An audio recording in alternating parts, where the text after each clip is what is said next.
Welcome to VTV Andhra Pradesh. అత్యంత ఘనంగా రాజ్యసభ సభ్యులు చింతకాయల విజయ్ అభినందన సభ నర్సీపట్నంలో జనసంద్రంగా మారిన భారీ ర్యాలీ. రాజ్యసభ సభ్యులుగా ఎన్నికైన శ్రీ చింతకాయల విజయ్ అభినందన సభ నర్సీపట్నంలో అత్యంత ఘనంగా జరిగింది. రాజ్యసభ ఎంపీగా ప్రమాణ స్వీకారం చేసి తొలిసారిగా నర్సీపట్నం వచ్చిన సందర్భంగా ఘనంగా స్వాగతం పలికారు. ముందుగా ఆయన నర్సీపట్నం దుర్గామల్లేశ్వరి అమ్మవారి ఆలయం వద్ద ప్రత్యేక పూజలు నిర్వహించారు. అనంతరం వేలాది మంది ప్రజలు అభినందనలు కార్యకర్తల నడుమ భారీ ర్యాలీ సభ ప్రాంగణానికి చేరుకున్నారు. దారి పొడవునా ఇసుక వేస్తే రాలనంత జనసందోహంతో ఈ ర్యాలీ నర్సీపట్నంలో ప్రత్యేక ఆకర్షణగా నిలిచింది. ఎన్టీఆర్ మినీ స్టేడియంలో జరిగిన ఈ వేడుకల్లో పలువురు రాజకీయ ప్రముఖులు, పార్టీ నాయకులు, కార్యకర్తలు విశేషంగా పాల్గొని విజయ్ను పూలమాలలతో, సాలువలతో ఘనంగా సత్కరించారు.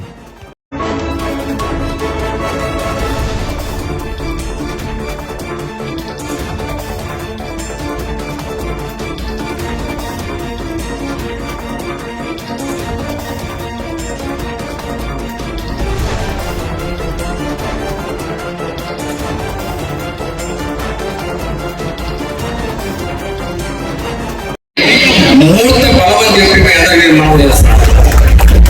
ఇవాటికి కూడా దేశం కోసం, పేద ప్రజల కోసం పనిచేస్తున్నటువంటి పార్టీ ఇది. కొత్త పార్టీలు కూడా వచ్చాయి, అనేక ప్రాంతీయ పార్టీలు కూడా పుట్టిపోయి, కానీ ఈ ప్రాంతీయ పార్టీ జాతీయ పార్టీని మించి జాతీయ రాజకీయాలు చేయడం అనేటువంటి జరిగింది. ప్రాంతీయంగానే నిలబడకుండా జాతీయ స్థాయిలో రాజకీయాలు చేయడం జరిగింది. ఎన్టీ రామారావు గారు ఇక్కడ ఆంధ్రప్రదేశ్ లో కాంగ్రెస్ ప్రభుత్వాన్ని కూడదోడమే కాకుండా కేంద్రంలో ఇందిరాగాంధీ ప్రభుత్వాన్ని కూడా కూడదోడడం జరిగింది. ఆ విధంగా జాతీయ స్థాయిలో ఉన్నటువంటి నాయకులందరినీ కూడా తనదనేటువంటి నాయకత్వాన్ని రామారావు గారు జాతీయ స్థాయిలో నిర్వహించడం జరిగింది. తర్వాత చంద్రబాబు నాయుడు గారు కూడా దాన్ని అందుకుని జాతీయ స్థాయిలో కొన్ని ప్రభుత్వాలను, కొంతమంది ప్రధానమంత్రులు కూడా ఆయన సెలెక్ట్ చేసేటువంటి పరిస్థితి రావడం అనేటువంటి జరిగింది. వేళ ఈ కార్యక్రమం చూసినట్టయితే మరొక పిలుపు జ్ఞాపకం వస్తుంది రామారావు గారిని. నేల ఈనిందా అన్నారు మీరందరూ. నేల ఈనడం అంటే కొత్త పదం అది. రామారావు గారు అన్నాడు పెట్టినటువంటిది. ఆయన ఎక్కడికి వస్తే అక్కడ జనం భూమి నుంచి పుట్టినట్టుగా వచ్చాడు తప్ప తరలి వచ్చినట్టుగా కనపడలేదు. అదేవిధంగా ఈవేళ మన అయ్యన్ గారు ఏర్పాటు చేసినటువంటి సమావేశాలను మరి ఎక్కడ కూడా ఎన్టీ రామారావు గారి తరపు ఈ స్టేడియం పట్టనటువంటి పరిస్థితుల్లో, ఇంకా బయట కూడా అనేక మంది ఉన్నటువంటి పరిస్థితుల్లో మరి ఈ రకంగా వచ్చారు అంటే మీకు అయ్యన్న పంతులు గారి మీద అవకాశం ఇచ్చిన పెద్దలు, గౌరవనీయులు మా స్పీకర్ గారు గాయనపతి గారికి, వారి కుటుంబ సభ్యులందరికీ, అలాగే పెద్దలు రాజకీయాల్లో అందరికీ గురువు వారి యువతిరావు గారికి, మన హోంమంత్రి అనిత గారికి, జిల్లా మంత్రి రఘురావు గారికి, కేఎస్ఎన్ రాజు గారికి, వేదిక పైన ఉన్న ఎమ్మెల్సీ చైర్మన్లకి, నాయకులకు అందరికీ, ఇక్కడికి వచ్చిన విజయ్ అభిమానులకు పేరు పేరున వారికి అందరికీ నా ధన్యవాదాలు తెలియజేస్తాను. ఎందుకంటే మీకు ఒక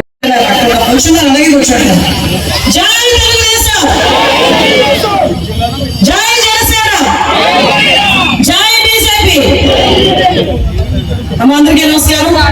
ఒక మంచి సభ, నిజంగా ఎప్పటి నుంచి ఎదురు చూస్తున్న సభ. ఈ సభలో మనం చింతకాయల విజయ్ బాబు గారు అభినందన సభ అనుకుంటున్నాం, కానీ నేనైతే తెలుగుదేశం పార్టీ కార్యకర్త అభినందన సభ అని ఘంటాపథంగా చెప్పే ఒక మంచి అవకాశం కింద నేను భావిస్తున్నాను. ఈ రోజు చింతకాయల విజయ్ ఇక్కడ నుంచొని ఇంతమంది పెద్దలు మధ్యలో ఆశీస్సులు అందుకుంటున్నారంటే అది చింతకాయల విజయ్ గారు మాత్రమే తీసుకుంటున్న అభినందన కాదు. ఈ రాష్ట్రంలో ఈ పార్టీ రావాలి. ఆ కుటుంబానికి నాకు ఎప్పటి నుంచో అనుకోండి,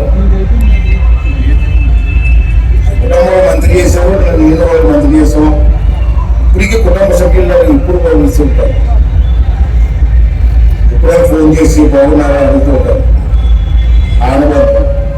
ఇంకా హోమ్ మినిస్టర్ గారి సంగతి తెలిసింది. అమ్మ మా ఇంట్లో ఆడపడ, నాకు ఆడపడలు లేవు, మందని మా ఇంట్లో ఆడపడలు ఎప్పుడు కూడా శ్రీయోగ్లాస్గా ఉంటుంది. ఇప్పుడే చెప్తుంది అయ్యా ఏంటి 14 భక్తులు కదా అనుకున్నాడు. అవునా మనం మరి ఏం చేస్తాం? ఆచార్యులు ఒప్పుకుంటారా? ఊరు మారిపోయి అదే ఇప్పుడు బాగా అనుకోండి రాత్రి భోజనం తీసుకొచ్చి ఇంత సాయంత్రం ఉండదు మానేసి పట్లేసుకుంటూ వచ్చి అడిగేవాడి ఉన్నాం పట్లేసుకుంటే ఉక్కు మాట్లాడతారేంటి రాజు మాత్రం అంటారు. అలాగే సరే ఏదైనా అందరూ వచ్చారు చాలా సంతోషం. ఎక్కువ మాట్లాడినా పొడి గురించి ఎవడకూడదండి, ఎవడకూడదు. మాట్లాడే అవకాశం లేకుండా చదవడం తీర్చింది. ఇష్టం వచ్చేది ఫుట్బాల్ అనుకున్నామండి. స్పీకర్ పదవి ఇచ్చి నోటికి ప్లాస్టర్ వేసి పడుతుంది. మాట్లాడకూడదు అనేది మాట్లాడుతుంటే నాకు నా కొడుకు నా మనవడు అని చెప్పి మమ్మల్ని చూసిన కుటుంబ సభ్యులందరికీ పేరు పేరున శిరస్సు నుంచి నా హృదయపూర్వక కృతజ్ఞతలు తెలుపుకుంటున్నాను. ఈ రోజు 2008లో రాజకీయాలకి ఇదే వేదిక మీద ఇక్కడ నేను రాజకీయ స్పీచ్ ఇచ్చినప్పుడు పెద్దలందరూ వచ్చి నువ్వు పైకి వస్తావు, రానున్న రోజుల్లో రాణిస్తావు అని చెప్పినప్పుడు అయ్యన్న పాత్ర గారు ఒకటే మాట అన్నారు, నువ్వు చదువుకోవాలి, చదువుకొని అన్ని విధాలుగా కూడా రాజకీయాన్ని అత్యంత ఉన్నత స్థాయిలో తీసుకెళ్లాలి, ఏ మాత్రం అవినీతి లేని రాజకీయాన్ని ముందుకు తీసుకెళ్లాలని చెప్పి ఆయన ఆశీర్వదించి మొట్టమొదటి నుంచి కూడా పార్లమెంట్ లో మాట్లాడితే బాగుంటుందని చెప్పినప్పుడు నేను పూణేలో చదువుకున్నా కానీ, జార్జ్ వాషింగ్టన్ యూనివర్సిటీలో నడయాడు చదువుకున్నా కానీ, ఇక్కడ గుడిలో ఆర్ఎస్ఎస్ స్కూల్లో చదువుకున్నా కానీ, ఎప్పుడు చదువుకున్నా కానీ ఎక్కడ చూసినా పేపర్లో నాన్నగారు వార్తలు చదివినప్పుడు కానీ ఎప్పుడన్నా కానీ నాకు ఎంతో సంతోషం కలుగుతుంది.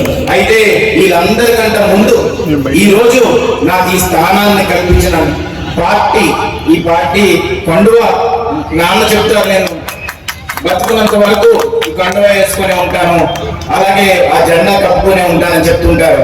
అదే విధంగా ఈ జెండా ఈ రోజు నాకు గౌరవాన్ని కల్పించింది. ఈ కండువాని మనస్ఫూర్తిగా చెప్తున్నాను.